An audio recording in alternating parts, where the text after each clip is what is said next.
करें। यदि कोई नुकीली वस्तु शरीर में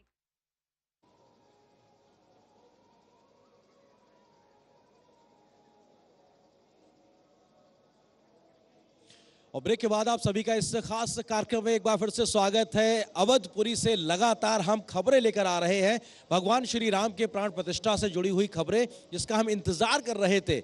उस आज अभिजीत मुहूर्त में भगवान की प्राण प्रतिष्ठा हो गई है। हमने तस्वीरों के माध्यम से देखा कितनी खुशियां चहुओर है। हमारे सहयोगी संवाददाता भी लगातार इन तमाम खबरों को आप तक पहुंचा रहे हैं। इस वक्त हमारे सहयोगी संवाददाता राजेश राज हमारे साथ अयोध्या से ही जुड़े हुए हैं, जो भी आज साक्षी बने हैं आज के इस कार्यक्रम के। राजेश, न सिर्फ आप बल्कि मैं और तमाम लोग जो साक्षी बने हैं, उनमें से बहुत से लोगों से आपने बात की है। उस भाव को बताइए, उस खुशी और उस उमंग को जरा शब्दों में बयां कीजिए जो आज लोगों के मन में है भगवान की प्राण प्रतिष्ठा के बाद से।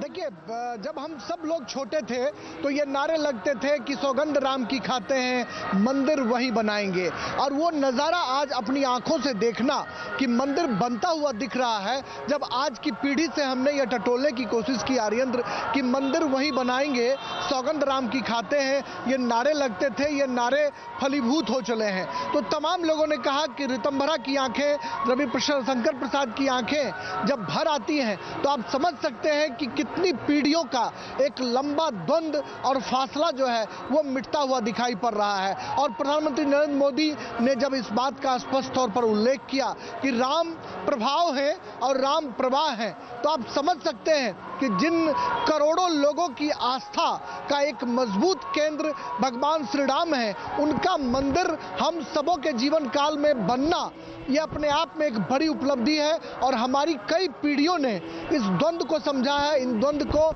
पाटते हुए देखा गया है। तो हम कह सकते हैं कि राम का मंदिर बनना सिर्फ किसी धार्मिक आस्था का केंद्र बनना नहीं है, बल्कि राम एक भावना है, जिन भावनाओं का प्रकटीकरण लोगों के आंसुओं से होता हुआ दिखाई पड़ रहा है, छातियों के पीटने से दिखाई पड़ रहा है और नारे लगने से दिखाई पड़ रहा है। और खुशी के मारे लोग सड़कों पर, मैं यहाँ लता मंगेशकर चौक से लेकर मीडिया सेंटर, हनुमानगढ़ी और तमाम जो रामपथ, वहाँ पर मैं लगातार घूमता रहा, तो हमने देखा कि लोगों की आंखें जो हैं खुशी के मारे फूले नहीं समा रहे हैं। और लोगों ने कहा कि भगवान श्री राम के ही का चमत्कार कहिए कि अयोध्या आज काशी की तरह विकास के पटल पर आ चुका है। और आने वाले दिनों में काशी अगर क्योटो बनेगा, काशी अगर जापान बनेगा, तो अयोध्या भी उसी नक्शे कदम पर आगे बढ़ेगा।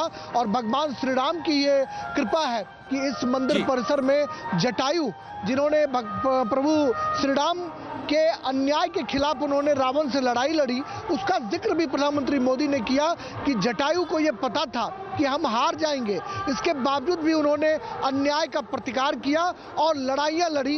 इसके लिए जटायु को याद रखा जाएगा। तो उन्होंने न्यायपालिका की पीठ भी थपथपाई और कहा कि न्यायपालिका ने न्याय करने का काम किया है। तो वाकई आज आर्येंद्र न्याय का दिन है, आज कहीं ना कहीं अन्याय पर न्याय की जीत का दिन है। राजेश, आपने जो बातों का जिक्र किया, प्रधानमंत्री ने यह भी कहा कि देव से देश की ओर, राम से राष्ट्र की ओर, और कैसे यहाँ से एक नए कालचक्र की शुरुआत होगी आज के इस महापर्व के बाद से। और अपनी जिम्मेदारियों का एहसास के साथ हमको आगे बढ़ना है। अगले 1000 साल में भारत किस दिशा में जाए, उस दिशा पे भी आगे बढ़ना है। इन तमाम बातों का जिक्र भी कहीं ना कहीं एक तरीके से जिम्मेदारी का बोध भी कराया। किस तरीके से जब आपने लोगों से बात की, लोगों का रिएक्शन था, क्या कुछ भाव थे जब पहली तस्वीर आज भगवान की लोगों के सामने आई? देखिए, भगवान की जब तस्वीर सामने आई उस वक्त मैं मीडिया सेंटर में मौजूद था और मीडिया सेंटर में तालियों की गड़गड़ाहट के साथ भगवान श्री राम के तस्वीर का देश दुनिया से आए हुए पत्रकारों ने और आम लोगों ने तालियों की गड़गड़ाहट से उनका स्वागत किया। और जब हमने देखा कि मीडिया कर्मी भी भावुक थे, तो हमने इस बात का अंदाजा लगाया कि आखिर आम लोग जो है, आम लोगों की मनस्थिति क्या होगी।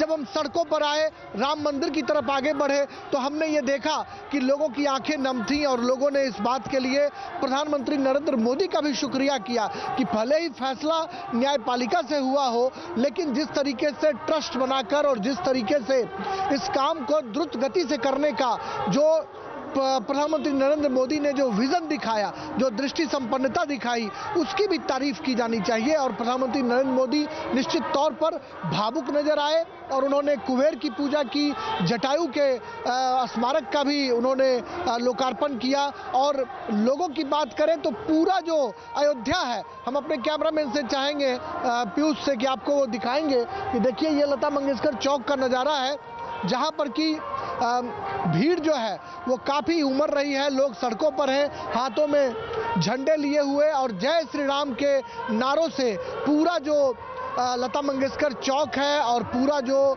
अयोध्या है वो गुंजायमान हो चला है। भगवान श्री राम में आस्था रखने वाले जो लोग हैं, कॉमन पीपुल हैं, उनका साफ कहना है कि भगवान श्री राम के चमत्कार का ही कमाल है कि अयोध्या विकास की पटरी पर दौड़ पड़ी है। अयोध्या रेलवे स्टेशन जो है उसका चमत्कारिक रूप से विकास हुआ है और आने वाले दिनों में जब यहाँ पर टूरिस्ट आएंगे, धार्मिक पर्यटन में रुचि रखने वाले लोग आएंगे, राजेश, तो अयोध्या का मैं आता हूँ आपके पास में। आप जो तस्वीरें दिखा रहे हैं उसका भी हम जिक्र करेंगे, लेकिन इस वक्त हमारी मौजूदगी सरयू नदी के किनारे राम की पैड़ी पे है। वहां पर दीपोत्सव की शुरुआत हो गई है और किस प्रकार से 1,01,111 दियों का आज प्रज्वलित किया जाएगा। और पीएम मोदी ने जिस प्रकार से राम ज्योति को जलाने की बात कही थी, तो राम ज्योति जल रही है। इस वक्त दीपोत्सव की शुरुआत हो रही है। उन तस्वीरों को आपको दिखाते हैं कि किस प्रकार से ये महत्वपूर्ण है दिन है आज है, जब भगवान का एक तरीके से यहाँ पर प्राण प्रतिष्ठा हुई है। ये तस्वीरें उस बात की गवाही देते हैं। 1,000 के आसपास वॉलेंटियर्स यहाँ पे राम की पैड़ी सरयू नदी के घाट पर मौजूद हैं और सभी लोग उन 1,01,111 दियों को जलाने का काम कर रहे हैं। ये विश्व रिकॉर्ड तो इस जगह पे पहले ही कई बार दीपावली पे बन चुके हैं, लेकिन आज दीपावली जैसा ही खुशी का त्यौहार है, तो उस लिहाज से ये तस्वीरें एक बार फिर से गवाही देंगी कि भगवान के राम के आने की बात जब कही जाती है त्रेता युग में, उसी प्रकार से कलयुग के लिहाज से अगर बात की जाए तो भगवान के भव्य दिव्य अलौकिक अद्भुत मंदिर का निर्माण हुआ है। भगवान टेंट पे नहीं रहेंगे, भव्य मंदिर में रहेंगे और उनकी प्राण प्रतिष्ठा आज हो गई है। तो ये खुशी का माहौल अयोध्या में इस वक्त दीपोत्सव के माध्यम से नजर आ रहा है और ये दीपोत्सव अयोध्या वासी कर रहे हैं। तमाम वॉलेंटियर्स यानी कि स्वयंसेवक के तौर पर 1,000 के आसपास लोग युवा आए हैं यहाँ पर और उन्होंने इस दीपोत्सव को अंजाम दे रहे हैं।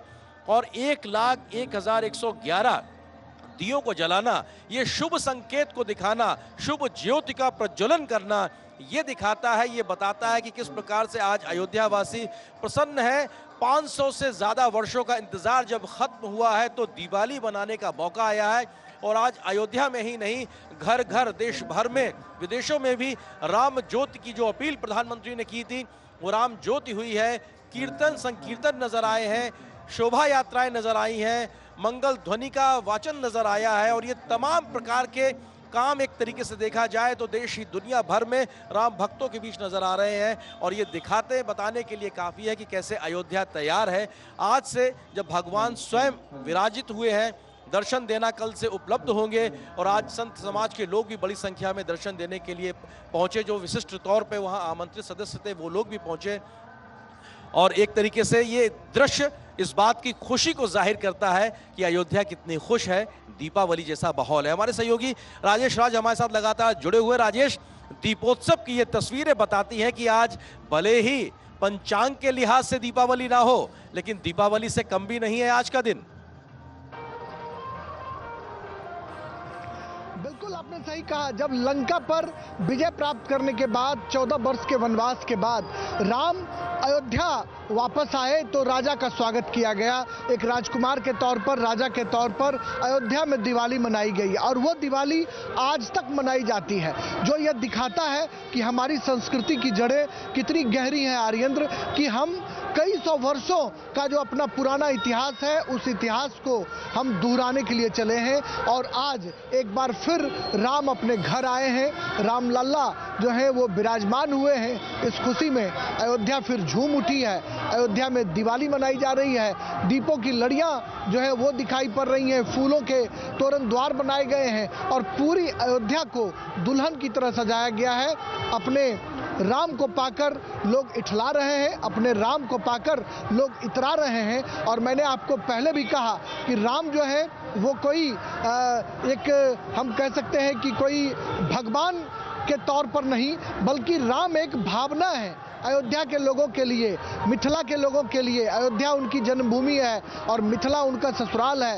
राजा जनक की धरती और जनक नंदिनी सीता जहां पैदा हुई सीतामढ़ी बिहार में, वहां से भी बड़ी तादाद में लोग अपने रामलला को देखने के लिए, उनके बाल स्वरूप को देखने के लिए लोग यहाँ पर पहुंचे हैं। जनकपुर में राम का विवाह हुआ था सीता के साथ, वहां पर भी कई तरह के सेलिब्रेशन हुए हैं और निश्चित तौर पर अवध और मिथिला की जो दूरियां हैं वो भी घटती हुई दिखाई पड़ रही हैं। और एक बार जो हमारी पुरानी संस्कृति, जो पुराने रिश्ते की धरोहर थी, उस धरोहर को हम संजोने में कामयाब हुए हैं। और रामचंद्र जी के ससुराल से बड़ी तादाद में लोग अयोध्या की सड़कों पर दिखाई पड़ रहे हैं। मैंने जब नेपाल के लोगों से बातचीत करी तो उन्होंने साफ तौर पर कहा कि हम अपने दामाद को पाकर, हम अपने पाहुन को पाकर, हम अपने दूल्हा को पाकर इतरा रहे हैं, इठला रहे हैं। और अब उनकी बारी जो है, उनका कहना है कि अब बारी सीता की है कि हम जनक नंदिनी सीता का भी भव्य मंदिर सीतामढ़ी में बनाएं, जनकपुर में बनाएं। इस तरह की भावनाएं जो है लोग प्रकट करने में लगे हुए हैं। तो हम कह सकते हैं कि आज का दिन अयोध्या के लिए बिल्कुल उस दिवाली का दिन है जब राजा राम 14 वर्ष की वनवास की यात्रा खत्म कर वापस अयोध्या लौटे थे। आर्येंद्र। बिल्कुल, त्रेता युग में तो 14 वर्ष का वनवास था, लेकिन कलयुग की बात अगर की जाए तो ये 500 वर्षों का इंतजार है, जिसको आज जिक्र प्रधानमंत्री ने भी किया। राजेश, आपकी मौजूदगी इस वक्त धर्म पथ पे है। अयोध्या का धर्म पथ जिसे नए रूप स्वरूप से सजाया गया है, वो इस बात को भी हम सबको बोध कराता है कि अगर आप धर्म पथ पे चलेंगे, न्याय सम्मत रहेंगे, तो आपकी विजय अंततोगत्वा होनी ही है। और उस लिहाज से भी देखा जाए तो आज की जो इंतजार 500 वर्षों का खत्म हुआ है, जिसका जिक्र प्रधानमंत्री ने किया कि न्याय संगत तरीके से मंदिर का निर्माण हुआ है, तो ये बोध अयोध्या में आने में, जैसे ही आप प्रवेश करेंगे तो धर्म पथ से प्रवेश करेंगे तो धर्म के रास्ते पे चलने का संदेश भी हर उस व्यक्ति को मिलेगा जो राम लला के दर्शन को आएगा। राजेश। देखिए, निश्चित तौर पर प्रधानमंत्री ने जब इस बात का जिक्र किया आर्येंद्र कि जटायु को यह पता था कि वो हारेंगे, इसके बावजूद उन्होंने अन्याय का प्रतिकार किया, अन्याय का विरोध किया और धर्म की रक्षा की। और शायद यही वजह है कि अयोध्या में एंट्रेंस के साथ ही जो पहला पथ होगा उसका नाम धर्म पथ होगा। इसमें कहीं ना कहीं प्रधानमंत्री मोदी का जो विजन है, जैसे राजपथ दिल्ली में कर्तव्य पथ हो गया, उसी तरह अयोध्या में जब लोग इन करेंगे, जैसे ही प्रवेश पाएंगे तो उन्हें दिल्ली में होने का एहसास भी नजर आएगा। उन्हें लगेगा कि हम कर्तव्य पथ पर खड़े हैं और वो कर्तव्य पथ अयोध्या का धर्म पथ होगा, जो धर्म पथ लोगों को धर्म की राह दिखाएगा, न्याय की राह दिखाएगा। और पूरी अयोध्या की अगर बात करें तो सिर्फ धर्म पथ ही नहीं, राम पथ और जो लता मंगेशकर चौक है उसका पूरी तौर पर कायाकल्प हो चला है। राम की पैरी जो है कभी वनवास की स्थिति में होती थी, पानियों का संकट होता था, आज जो महल जैसा उनका जो बिल्डिंग है वो चमक रहा है, पानी का प्रवाह बढ़ गया है, लाइटिंग की व्यवस्था हो गई है, जिससे ये लगता है लोगों को कि वो राम की पैरी में नहीं बल्कि हर की पैरी हरिद्वार में है, जहां पर लाइटिंग की प्रचुर मात्रा में व्यवस्था है। काशी में हम हैं। ऐसी संरचना कहीं ना कहीं जो आधारभूत संरचना है, उस आधारभूत संरचना को बदलने की कोशिश अयोध्या में की गई है। अब महर्षि वाल्मीकि एयरपोर्ट यहां बन चुका है, अयोध्या धाम रेलवे स्टेशन है और आने वाले दिनों में रेलवे की जो तैयारियां हैं कि धार्मिक आस्था में रुचि रखने वाले लोग जो अयोध्या की यात्रा करेंगे तो तकरीबन 25 से 30-40 हजार मुसाफिरों की आवाजाही रोज होगी। ऐसे में उनकी कोशिश है कि आस्था ट्रेन चलाकर वो लगातार लोगों को एक स्थल से दूसरे स्थल पहुंचाने की कोशिश करें। अमृत भारत ट्रेन का परिचालन शुरू हो चुका है, जो अयोध्या से जनकपुर, जो रामचंद्र जी का ससुराल है, वहां तक की यात्रा जो है लोगों को सुगम यात्रा कराएगा, बीच में रक्सौल सीतामढ़ी को भी कनेक्ट करेगा। तो कुल मिलाकर हम कह सकते हैं आर्येंद्र कि अयोध्या जो है वो न्याय के पथ पर, धर्म के पथ पर विराजमान होकर अब कहीं ना कहीं विकास के पथ पर अग्रसर हो चला है। और अयोध्या जो विकास की किरणों से बहुत ओझल था, वो अब विकास की मुख्य धारा से जुड़ चुका है, जिसकी सराहना चारों तरफ हो रही है। जी बिल्कुल नव्य दिव्य भव्य अद्भुत अलौकिक अयोध्या नगरी अवधपुरी बनकर तैयार है और भगवान श्री राम की प्राण प्रतिष्ठा भी हो गई है। अब सबको इंतजार है कि जब रामलला के दर्शन होंगे। फिलहाल इस बुलेटिन में हम एक छोटे से ब्रेक के लिए रुकते हैं, बहुत जल्द हाजिर होंगे क्योंकि ये बुलेटिन जिसके माध्यम से हम आज के कार्यक्रम ही नहीं बल्कि लगातार लोगों की प्रतिक्रियाओं का भी जिक्र आप तक पहुंचा रहे हैं, ये सिलसिला जारी रहेगा। फिलहाल एक छोटे से ब्रेक के लिए रुकते हैं।